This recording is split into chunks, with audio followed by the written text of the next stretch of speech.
वारिस एक motivational story Hindi novel के रूप में सिमी की डायरी ऑफिशियल में लेके मैं आप लोगों के समक्ष हूँ। Good morning, have a nice day, hello India. बड़ों को ढेर सारा प्रणाम, छोटों को ढेर सारा प्यार और मेरे सारे सब्सक्राइबर कैसे हो आप सबको ढेर सारा राम राम। गणपति बप्पा मोरिया। Welcome back to my YouTube channel Simi की डायरी ऑफिशियल में आप लोगों का तहे दिल से स्वागत करती हूँ, ढेर सारा स्वागत है। दोस्तों आज फर्स्ट एपिसोड है वारिस की और ये न्यू हिंदी नॉवेल है हमारी, एक मोटिवेशनल स्टोरी है, काफी मार्मिक स्टोरी है, काफी दार्शनिक स्टोरी है, एक सामाजिक स्टोरी से आप कह सकते हैं। तो चलिए मैं वारिस का फर्स्ट एपिसोड लेके आज आप लोगों के समक्ष हूँ। इस चैनल पे मेरी ये चौथी हिंदी नॉवेल है। इसके पहले 3 हिंदी नॉवेल रख चुकी हूँ, एक प्यारी भूतनी, दूसरा भूल भुलैया और तीसरा ये कैसी जिंदगी। ये सारे नॉवेल कंप्लीट हो चुके हैं और उसके सारे एपिसोड हमारे चैनल पर अवेलेबल हैं। तो जिसे हिंदी नॉवेल पसंद है तो वो जाके देख सकते हैं। दोस्तों वारिस हमारी एक बहुत ही खूबसूरत और बहुत ही अच्छी कहानी है। अगर ये कहानी आप लोगों के दिल को नहीं छू सकी और हमारे सब्सक्राइबर को बढ़ाने में असमर्थ रही तो ये हमारी बहुत बड़ी हार होगी, क्योंकि मैंने बहुत अच्छी स्टोरी लिखी है, हर तरह से अच्छी है। ये सामाजिक कहानी है, मोटिवेशनल कहानी है। तो चलिए मैं आज आप लोगों के समक्ष रख रही हूँ वारिस। दोस्तों मैंने इसी टॉपिक पे, इसी विषय पर, वारिस पे एक रोचक सामाजिक कहानी आप लोगों के समक्ष पहले भी रख चुकी हूँ, पर वो एक छोटी कहानी थी और उसमें वारिस जो है सो एक बच्चे का नाम है और उस बच्चे को एक माँ की जरूरत थी, जबकि उसके माता पिता की मृत्यु हो गई थी। तो उसकी माँ के शकल से मिलती जुलती औरत ने उसकी मदद की थी और उसकी जिंदगी को बचाई थी। तो ये काफी अच्छी स्टोरी है, अगर आप चाहे तो इसे देख सकते हैं। लेकिन आज जो ये वारिस है, इसका अभी टॉपिक हेडिंग जो आप कह सकते हैं वो वारिस ही है, लेकिन ये उपन्यास है और ये इस वारिस का अर्थ है उत्तराधिकारी, यानी कुल दीपक, वंश का रक्षक। और उस वारिस का क्या अर्थ था, तो एक बच्चे का नाम था। तो ये कंफ्यूजन आप लोग नहीं रखिएगा, ये नहीं सोचिएगा कि एक ही टॉपिक पे मैंने 2 कहानी रखा है या उसी को दोबारा रखा है, तो ऐसी बात नहीं है। वो एक छोटी सी स्टोरी थी और ये एक हिंदी नॉवेल है। तो चलिए मैं आप लोगों के समक्ष रख रही हूँ वारिस। जयंती लाल मेहता। जयंती लाल मेहता इंडिया के जाने माने उद्योगपति में से एक हैं। काम के सिलसिले में इनका विदेश आना जाना तो लगा ही रहता है। कारोबार काफी बड़ा था। वैसे तो भाई भतीजे सभी थे संभालने को, पर बेचारे को अभी तक औलाद का सुख नसीब नहीं हुआ था। बालों में सफेदी आ गई थी, उम्र 50 को पार कर चली थी, तब कहीं जाके भगवान ने इनकी सुध ली थी।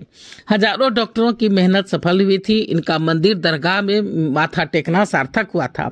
घर में सभी बहुत खुश थे। कुंती देवी का खास ध्यान रखा जा रहा था। घर में तो जैसे डॉक्टरों और नर्सों का जमघट लगा रहता। देखते ही देखते 9 महीने कैसे फुर होके उड़ गए, पता ही नहीं चला। अब जेठानी कभी भी माँ बन सकती थी। सेठ जी अक्सर कोशिश करते कि इधर उधर बाहर नहीं जाए, देश से बाहर नहीं जाए, ज्यादा से ज्यादा वक्त अपनी पत्नी के साथ बिताए, पर वो कोई भी रिस्क नहीं लेना चाहते थे, काहे कि काफी उम्र पर बच्चे होने वाले थे। पर कहते हैं ना कि वक्त किसी के लिए नहीं रुकता, होनी तो होके रहती है। लंदन से किसी काम के सिलसिले में एक मीटिंग जो है सो वो आड़े आ गई थी। जयंती ने सोचा कि किसी और को भेज दे, मामला निपटा ले, पर बात नहीं बनी। बातें काफी अर्जेंट थी, तो इसलिए उन्हें जाना बहुत जरूरी था, इसलिए उनको जाना ही पड़ा। तकदीर ने अपनी टेढ़ी चाल चल दी थी। मजबूरन सेठ जी को अपनी पत्नी को संतावना देकर विदेश रवाना होना पड़ा था। काम सचमुच में काफी पेचीदा था। मार्केट में काफी पैसे वहां फंसे हुए थे। वहां की सरकारी दिक्कतें कुछ आड़े आ रही थी। आनन फानन में सभी काम निपटाते 5-7 दिन हो गए थे। आज जयंती की वापसी की टिकट थी। वो तैयार होकर एयरपोर्ट के लिए निकलने ही वाले थे कि फोन बज उठा था। हेलो बेटा। हाँ माँ बोलो, कुंती कैसी है? उसे हम हॉस्पिटल ले आए हैं, बस किसी वक्त भी तुम बाप बन सकते हो। ठीक है माँ, आप सभी उसका ध्यान रखना। तुम हो ना माँ, बस मुझे और कोई चिंता नहीं, उसका ध्यान रखना माँ, बस एक तुम्हारा ही भरोसा है माँ, तुम हो ना, तुम उसका ध्यान रखना। बस मैं एयरपोर्ट के लिए निकल ही रहा हूँ, सवेरे के 10 बजते मैं पहुंच जाऊंगा। हाँ ठीक है बेटा, रखती हूँ। हाँ माँ ठीक है। जयंती लाल एयरपोर्ट के लिए निकल गया। उधर मुंबई में एक बड़े हॉस्पिटल में कुंती दर्द से करहा रही थी। सिचुएशन काफी बिगड़ती जा रही थी। मजबूरन डॉक्टर को ऑपरेशन करने का डिसीजन लेना पड़ा था। माँ जी। हाँ बेटा। आप ही सबसे बड़ी हैं, सेठ जी तो है नहीं, इसलिए आप ही इस फॉर्म पे सिग्नेचर कर दीजिए ताकि हम जल्द से जल्द ऑपरेशन स्टार्ट कर सके। सब ठीक तो हो जाएगा ना? हाँ, हम कोशिश कर रहे हैं। काफी उम्र पे बच्चे हो रहे हैं, इसलिए तकलीफें हो रही है। आप चिंता नहीं करो, भगवान पर भरोसा रखो।